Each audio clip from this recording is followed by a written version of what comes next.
And anytime you need me, I was telling them, we do another Sucarnochee. That'd be fantastic. We'll come out and we'll have a ball. Yeah, as always. This is cool, but in front of an audience, we really tear it up.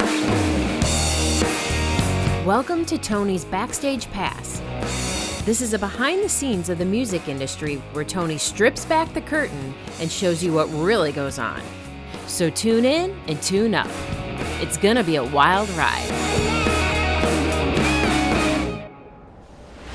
Throughout this series, we have seen one theme reappear over and over, and that's been the special relationship between musicians. Good musicians surround themselves with positive and supportive friends who encourage their creativity, and there is nothing more exciting to a musician than to perform with friends on a legendary stage in a historic theater in front of a packed house. It is my great pleasure to introduce to you the Sucarnochee Revue at the historic Temple Theater in Meridian, Mississippi. So, I don't know if you remember, but when we did our interview at Weidman's a couple years ago, Right. I had made a comment, and the crew will tell you they found this clip. I definitely remember. And here we are, Yeah. a little time later. Not that much longer. No, I kept my promise, you kept your promise, we're back, and we Fantastic. are gonna film a Sucarnochee. That's great, too. Yeah. So here we are back at the Temple Theater. The iconic, historic Temple Theater. That's it. Meridian, Mississippi. And they'll finally experience what a Sucarnochee is. That's right. So for those who don't know, what is Sucarnochee? This is going to sound extremely romantic. Sucarnochee is a Choctaw word, and it literally means cooking hog. But I lived on the Sucarnochee River, which is miraculously, it's a creek over here, but when it crosses the state line into Alabama, they rename it a river. Yeah, it's cooking hog. I thought for years it meant muscadine or possum. Yeah. But anyway, it's got a nice ring, isn't it? Yeah. Sucarnochee. And so this Sucarnochee is, how many have you done?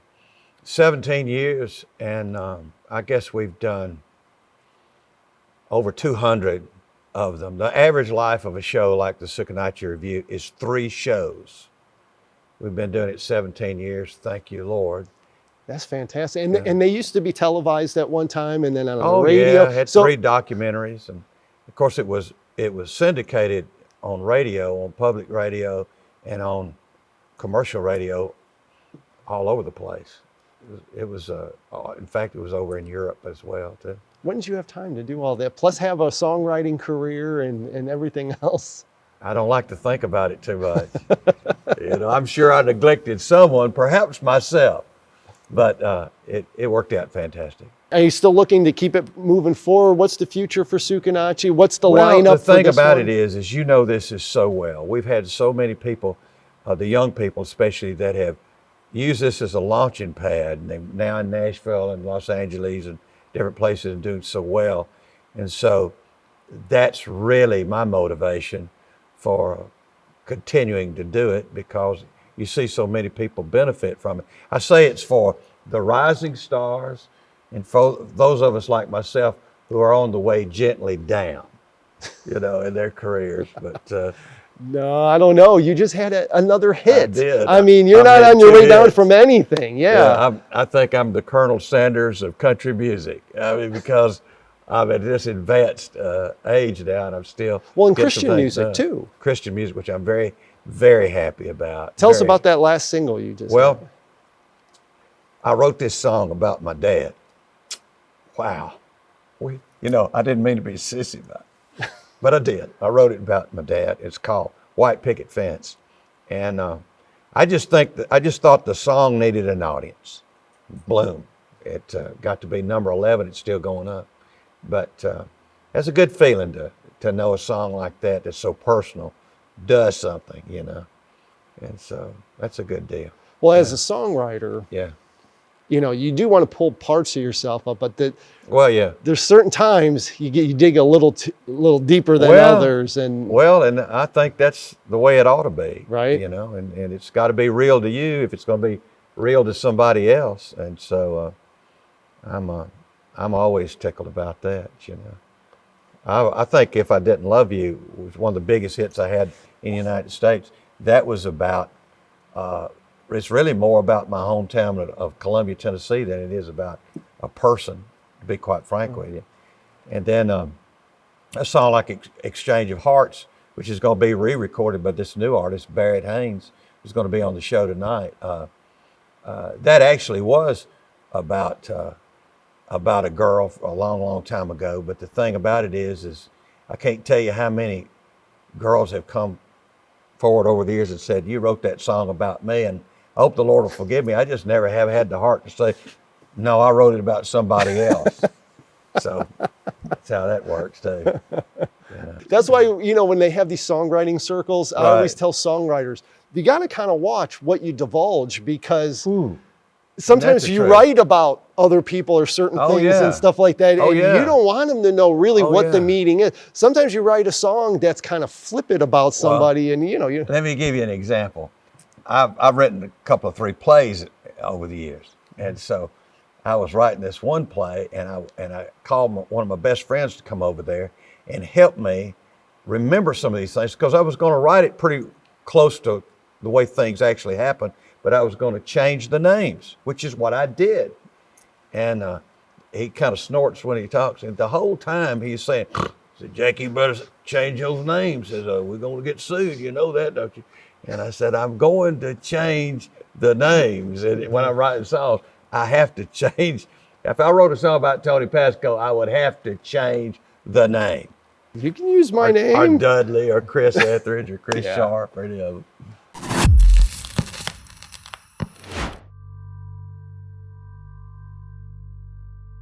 You would hear bullets whizzing by, and we'd always say, well, it's the bullet that you don't hear that's coming straight at you. So thank God you heard the bullet go by. The worst thing is seeing the Humvees coming back, going to the morgue, bringing the pieces of the bodies from the group. That just killed me inside. And it was so hard to even look at. The nightmares were horrible for many, many months. They were unbearable, just sweating, just waking up screaming. Something would happen and I would just weep and go into a depressive state.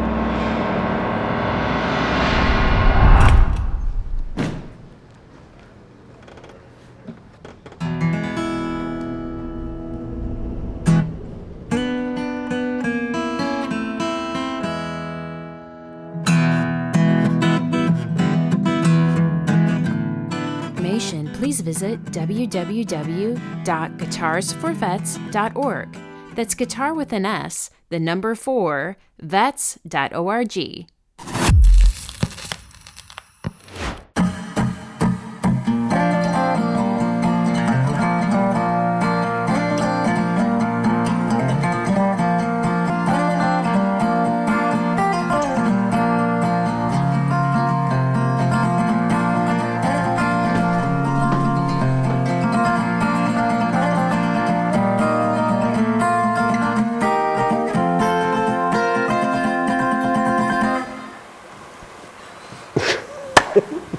So my experience, with Sucarnochee as a performer, it's a family. You become a family. The audience, they're our family. Yeah. I mean, they've been coming for years, and they know when I go like this that they're going to clap and all that sort of stuff. So, yeah, it's all a family kind of thing. When I'm standing on this stage and I look out there, and I know this is going to sound contrived, but it's honest.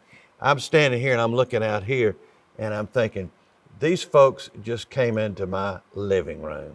It's a much bigger living room than I've got. It's a much higher ceiling, but this is my living room for right now. And if it looks like we're having fun on stage, just imagine what's going on. That's right. We're all supporting each other, talking, Right. it's fun. It's just a good atmosphere. And with the Sucarnochee, of course, you're our ringleader, you're the host for the whole thing, so you guide us. I'm kind of like Robin Hood. I'm not the greatest archer. I'm not the greatest fighter. Certainly not the smartest, most talented, but I'm there to host. And then the diversity I also like. The Sucarnochee, you know, a lot of people will come, what kind of music? It's just all country, or is it Western, or every is it genre, yeah. just about. You bring We've had in opera. you have brought in everybody. National Geographic gave us an award a few years ago because we promote diversity.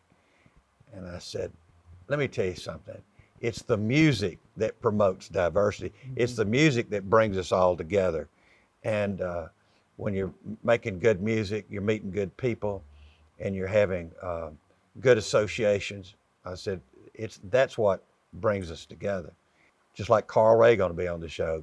I've known Carl forever, and we've just, but we started out as fellow musicians, just playing a little music. Tell us a little about Carl. Well, Carl was brought to my attention by the great songwriter Wood Newton, and this has been right at 17 years ago, because Henry was a baby, my son Henry, and so we all got together. He came down and did the show, and of course we all fell in like with him, but I must be frank with you, it had a lot more to do with the fact that my kids were just crazy about him and put his posters up all over the place, so I had to at least be nice to him. But we got to be great friends and family. And tell us about one of your new friends, who you introduced me to. I wasn't aware.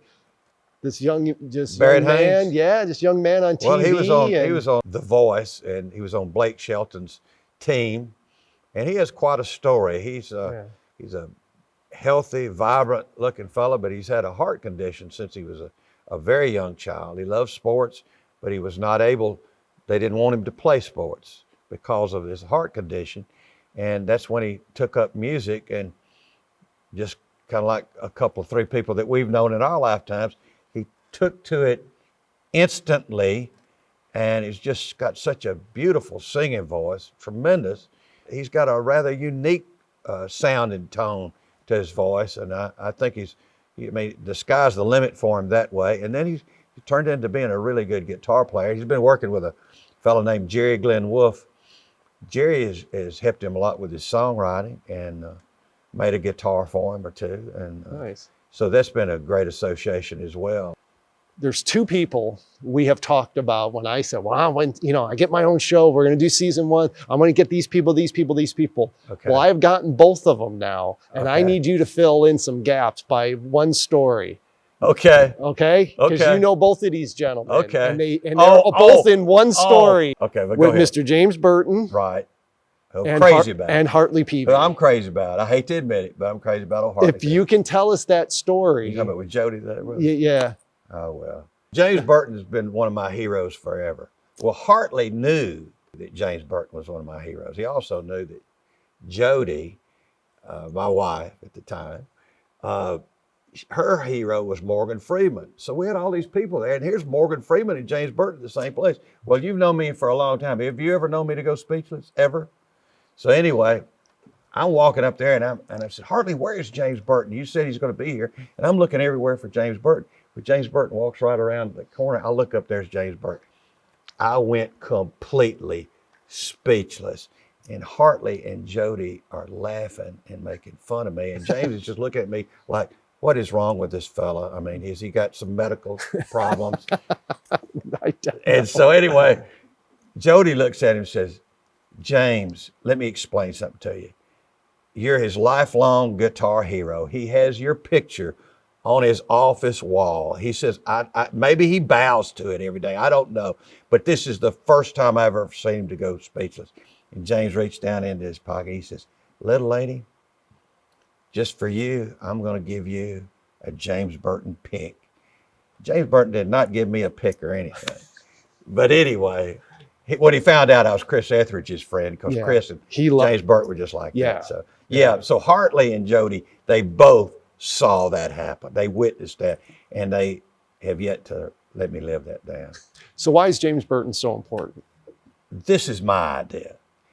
I think that certainly the things that he did with Dale Hawkins and Susie Q, and then Rockin' Bob Luman and Ricky Nelson and all that. I think it's what he was doing with Ricky Nelson before he went with Elvis and started doing the sessions and things.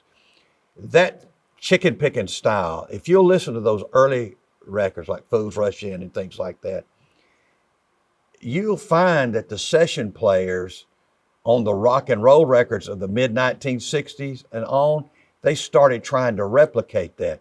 They couldn't do it perfectly. They couldn't do it like James. But I hear that. Of course, James played on a lot of those sessions for the Byrds and the Monkees and different ones, and even Dean Martin and Frank Sinatra.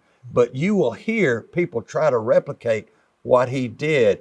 And really what it did, it laid a foundational commercial sound for rock and roll.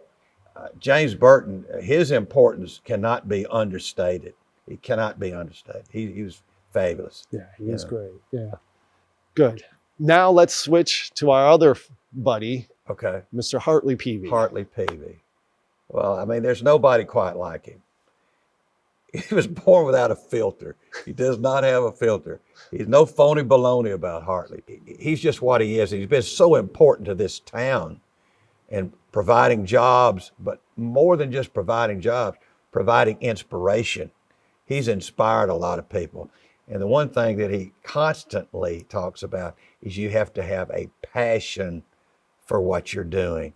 And he's exampled that. He really has a passion for what he's doing. And he's motivated me and inspired me, and sometimes nudged me a little bit to do more than perhaps I felt like I was able to do. So he's invaluable, Okay. I have one more topic I need you to, Okay. you and I need to discuss real quick. Okay. Okay. Okay. Not only are you an amazing songwriter, performer, host, Jacky Jack of all trades kind of guy, wonderful human Good being, golfer. good golf. Oh, that's right. You're a great golfer, but you're also a minister Yes, sir. and a man of God. Yes, sir. And I know how important that you. The most important. It is, and it's in everything that you do. Can you please give us a little bit of how did that start? What's your philosophy? What can we do as musicians, as humans, to stay on that path like you have? When you were young, did you ever get a Christmas present that meant a lot to you? Think about that. Did you say thank you and hug your mama's neck or your daddy's neck or whoever it was? I think gratitude, just being grateful. Think about what God's done for all of us. If I can just think every day about how he has blessed me and gifted me so many ways, and the promises, I'll take a broom closet in heaven. It's just the fact that he has done so much for us. He continues to do so much for us, and I should be very grateful, and I'm grateful to have good friends like yourself. I appreciate it. We're going to knock them dead tomorrow, aren't we? I We're think gonna so. have a good time. I Meridian, think so. Mississippi. Yeah. Thank you so much. I appreciate it. God bless you.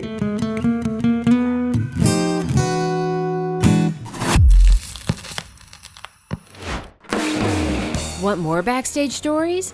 Become a member of our Patreon page. You'll get access to bonus footage, full performances, swag, and special live events where you can interact with guests. This is your Backstage Pass.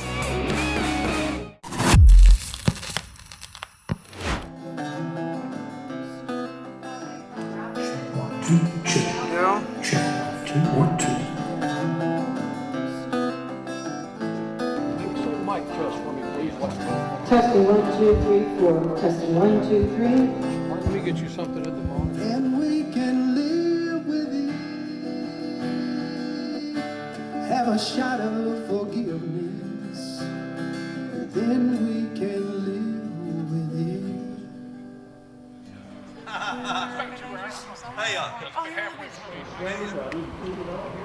Sorry, I'm just doing backstage stuff. You're good. Did you want to get Berritt now? Yeah, I think so.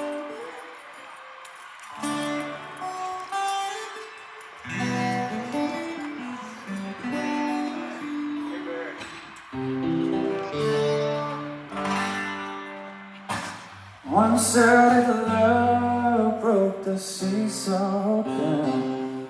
Berritt Haynes, Yes, sir. nice to meet you. Nice to meet you. Yeah, it's a pleasure. Jacky Jack was telling me a lot about you, and watching you on The Voice and everything. Congratulations. Thank you. And all Thank that. you. And I know you've told the story, and I'm sure a lot of people have heard Yes. how you got on The Voice Right. and everything. Just give us a little quick Little clip okay. note version Yeah. of how all that came about. Originally, I was granted a Make-A-Wish from American Heart Association. They said, okay, pick a wish. You know, what would you like to do? Yeah. And I was like, well, I'd like to go sit in the audience in LA to watch The Voice. Yeah. And they told me, they were like, okay, so we'll try to work that out. Well, because of COVID, that didn't happen. Right. So I've auditioned for The Voice a couple times. Okay. Me and my mom, actually, we stood in Nashville and in a long line and waited forever, and I auditioned there. How it originally happened, my mom sent in a video of me singing Tears in Heaven by Eric Clapton. They said, okay, we want you to go to the next round. So I went to the next round, sent in 3 more songs, and they asked me to come to LA. Yeah. And I got on the show. So instead of sitting in the seat, they're like, we want you on the show. Yeah, so Yeah. it wasn't even, it had nothing to do with Make-A-Wish at that point. What people see on the video is, all they see is, I was granted a Make-A-Wish, and that's how I got to see you guys. and But it's not really, that's not how it happened. Okay, that's what I wanted to find so out. TV actually cut out a lot of that. Okay. So that was, because you sing fantastic, and I'm like, how could they not want right, this kid? yeah, you know? well, and the thing was with that, I said, I was granted a Make-A-Wish. I wasn't able to be here because of COVID. Right. And, you know, and that's how it was supposed to be. You know, that, they didn't. that's how it's the TV works. Yeah, Yes. it didn't come out that way. No, it didn't. And so a lot of people thought Make-A-Wish granted him a spot on the Voice for a blind audition. And no, I genuinely auditioned for The Voice. That's and what I wanted to genuinely got ask, into because the show. everywhere I read, I was like, wow. That's weird, yeah. I was like, that's kind of cool. How in the world did that happen? But then I heard you sing, and I went, whoa, come on. Not every kid that does Make-A-Wish can sing. Right. Like you. So I was thinking, well, he would have made it anyway. You're excellent. I mean, Thank you're you. really very Thank you good. so much. And, you know, what a nice guy, you know. And now that you're moving forward, and then Jack, I was talking to Jack, we were getting ready to film all this, and he goes, Tony, you know how he talks to you. Tony, you know, I got Berritt Haynes coming on the show. Yeah. He's a very, very talented young man. We're gonna do something with him, and you gotta have him on your show. And I'm like, are you kidding me? Of course. Yeah. I want him on my show, you know. So Appreciate it. and then we showed up today, and you were up here, you know, warming up with Jack and singing and stuff. And I was like, and your voice sounded great, by the way, out there, just naturally. Awesome, I mean, how great is it to sing this in place an is really old cool. theater like this? So what's next for you? What are you thinking about? Well, I play everywhere I can. Sure. You know, just anywhere that anybody will have me, pretty much. Yeah. I play at local bar and grills. I play at venues. This is probably my first big theater. It's probably my big, you know, kind of a big performance for me. But especially if there's a big crowd. Yeah. For the future, really, I'm just trying to get songs released. Right. And so I've been working with Jacky, and we're going to release Exchange of Hearts. I can't wait to hear you sing that song. What a great song. It is. It is a fantastic song. David Slater did a great job with that, and back in 88, I think, is when it was released. Yeah. And so I'm pretty anxious to get to Nashville to record it and meet, you know, the producer that's going to produce the song. And you know, you're going to do a good job of it. I hope so. I can't wait. I haven't heard you sing it yet. I can't wait, but I can only tell. Right. You know, and even Jack said, "Oh, wait till you hear him sing it." Yeah. So I know the people will enjoy it. I didn't really get into music until I was about 15. Okay. I was taking guitar lessons from the time I was 8 till I was 15. And I think what really got me into it is I finally stopped taking lessons. Okay. And then I was like, okay, I'm on my own, so I need to do this. Yeah. You know, if I'm going to do this, I need to do it. And I've been on the praise team at my church since I was 13, and I'm 20 now. And I don't really have a major artist influence. I never have. I've sang worship music my whole life. I've sang in the car, country music, R&B, you know, hip hop, you know, pop, you know, stuff, all that, you know, just about every genre, alternative stuff. And I grew up a lot around like R&B. Like my dad likes R&B. He likes that kind of stuff. Okay. John Mayer. Yeah. So I don't really have a big influence. I guess you could say my influence are my parents. Yeah. Because after I was diagnosed with my heart condition, when I was 8, I couldn't play sports anymore. So it was really devastating for me as an 8-year-old. And, you know, I had an internal defibrillator placed when I was 14. Okay. And had open heart surgery when I was 17. And it's been a ride. Yeah. It's That's been a a lot for a young man of Yes. 20 years Yes. to go through. It's But it's obviously made you stronger. yeah. You know what I mean? Yeah. Mentally, Right. spiritually, you know, you've been through some Yes, stuff. yes, yeah. And, you know, there was a lot of praying going on during all I that. bet. Yeah. Well, so how's your health now? Good, good. I just went to a cardiologist appointment just last week, and my heart's doing good. It's healthy. I've never had that problem. Oh, It's okay. always been healthy. Okay. Since I was diagnosed. But the problem that I have with my heart is my left ventricle and my heart is thickened. Right. And so when I had open heart surgery, they And my for people aortic that valve- don't know, it Yeah. takes your heart more Right. to pump it through. Yes, yes. You know, So because when of the it's walls thickened. are thicker. Yeah. So okay. when the walls are thicker. So Okay.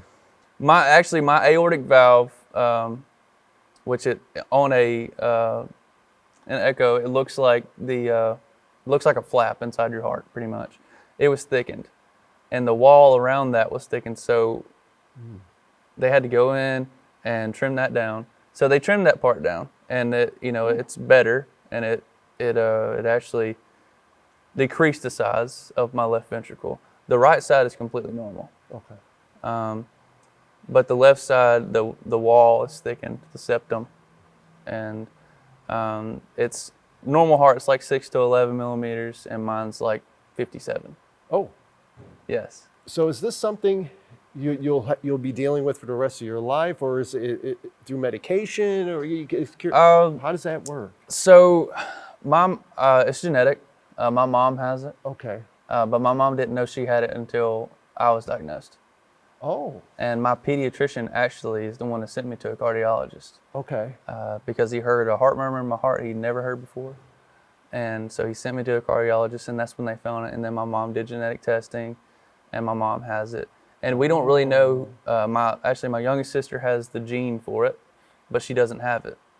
Oh. So, okay. she's been a cheerleader, and my cardiologist told me, he's like, dude, this is the biggest heart I've seen. Your heart is the thickest heart I've ever seen. So when someone says you have a big heart, well, yeah.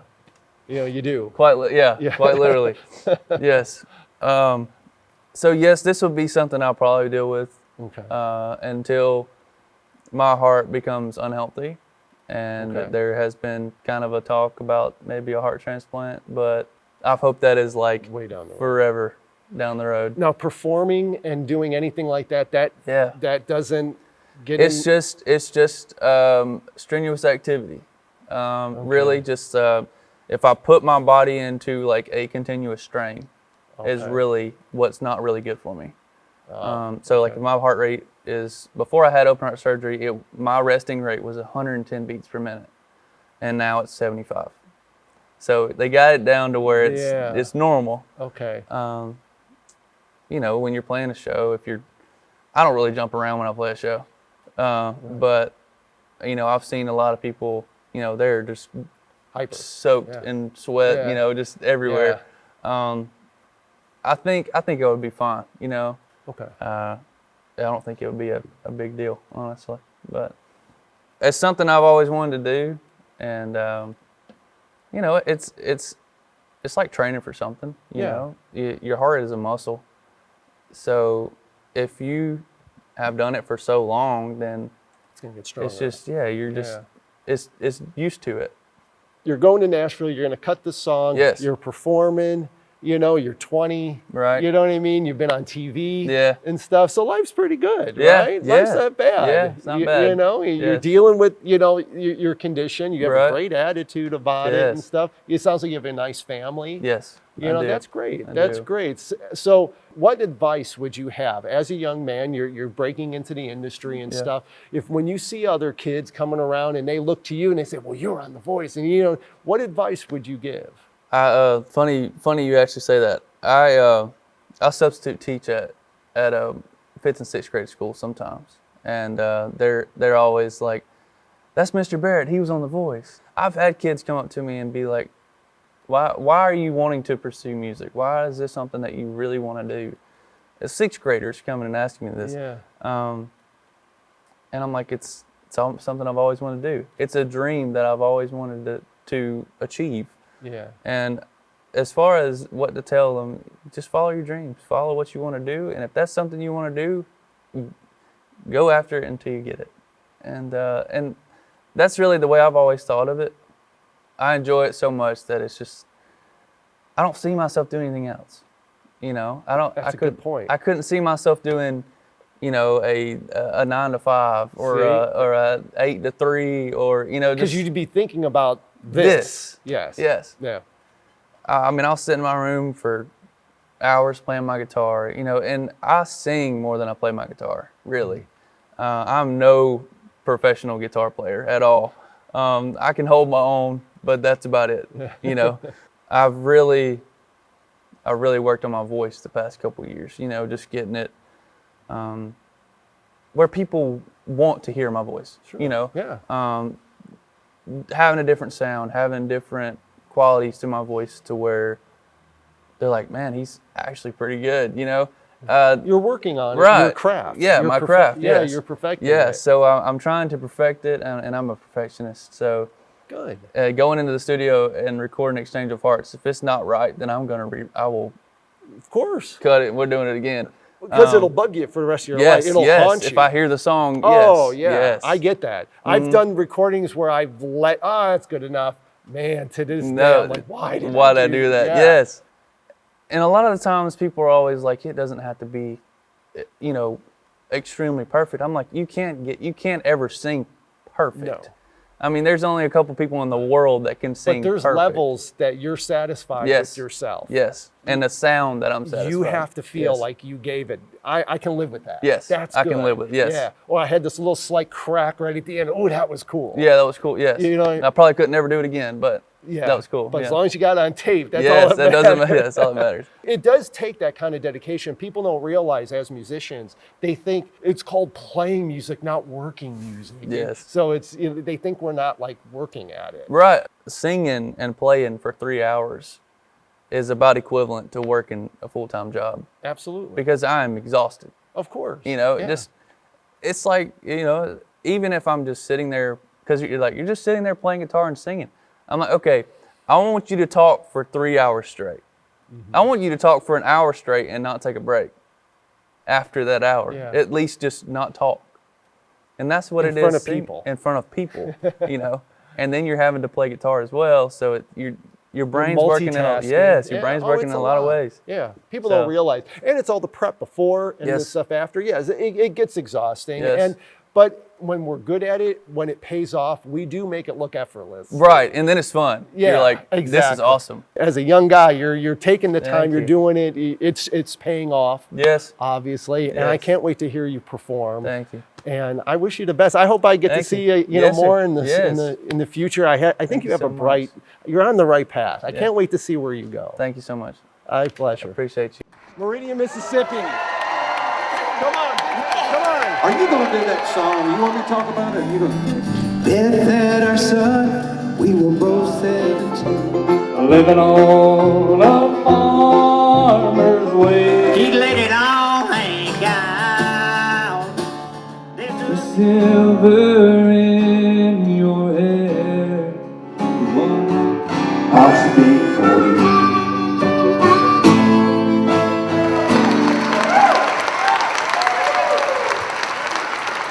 All right. Want more Backstage stories? Become a member of our Patreon page. You'll get access to bonus footage, full performances, swag, and special live events where you can interact with guests.